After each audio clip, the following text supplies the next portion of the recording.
Renungan Pagi Sabda Bina Umat, Minggu ke-26 sesudah Pentakosta, Rabu, 24 November 2021. Dengan tema, Dia Orang Baik.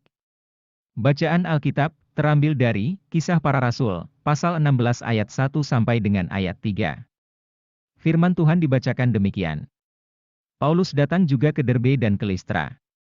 Di situ ada seorang murid bernama Timotius, ibunya adalah seorang Yahudi dan telah menjadi percaya, sedangkan ayahnya seorang Yunani. Timotius ini dikenal baik oleh saudara-saudara di Listra dan di Ikonium, dan Paulus mau, supaya dia menyertainya dalam perjalanan. Paulus menyuruh menyunatkan dia karena orang-orang Yahudi di daerah itu, sebab setiap orang tahu bahwa bapaknya adalah orang Yunani, demikianlah bacaan Alkitab.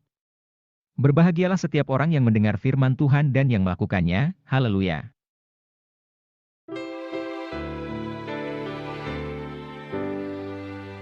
Haleluya, haleluya, haleluya.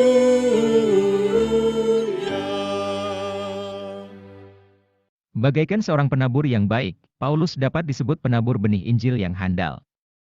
Ia memiliki motivasi yang kuat dan baik kala menabur benih Injil. Ia juga bertanggung jawab kepada sang pemilik ladang, yaitu Tuhan. Ia perhatikan pertumbuhan taburan benih Injil.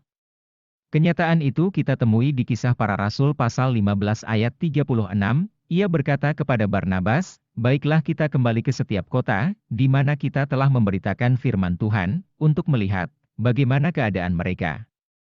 Paulus dan Barnabas memberitakan Injil di Derbe dan Listra pada perjalanan pertama penginjilan di Asia Kecil. Kisah Para Rasul pasal 14 ayat 6 dan 7. Setelah perpisahan dengan Barnabas, Kisah Para Rasul pasal 15 ayat 39.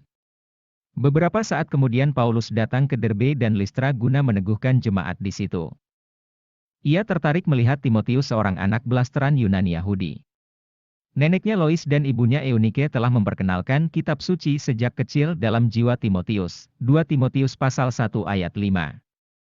Ia bertumbuh dalam iman sejak kecil dan Paulus mendengar masukan dari saudara-saudara di Listra dan Derbe bahwa Timotius terkenal baik, maka ia mengambilnya dari antar saudara-saudara itu sebagai kawan sekerjanya dengan Silas dalam perjalanan pelayanan. Kisah Para Rasul pasal 15 ayat 40. Di jemaat yang bertumbuh dan berbuah dalam persekutuan yang baik dengan Tuhan, saudara seiman pasti saling kenal mengenal. Yang kenal mengenal bukan hanya saling mengasihi, tetapi akan menopang mereka, baik yang memiliki karunia untuk melayani ataupun mengajar. Satu dengan yang lain saling berupaya meneguhkan dan menguatkan guna mendukung panggilan dan pengutusan pergi ke segala tempat untuk bersaksi tentang jalan Tuhan. Topanglah selalu saudara seiman yang mau memberi diri melayani Tuhan di jemaat maupun di pos pelayanan dan kesaksian di berbagai pelosok. Dukungan yang kita nyatakan sungguh berarti bagi mereka yang melayani maupun yang dilayani. Demikianlah renungan pagi, Sabda Bina Umat hari ini. Tuhan memberkati.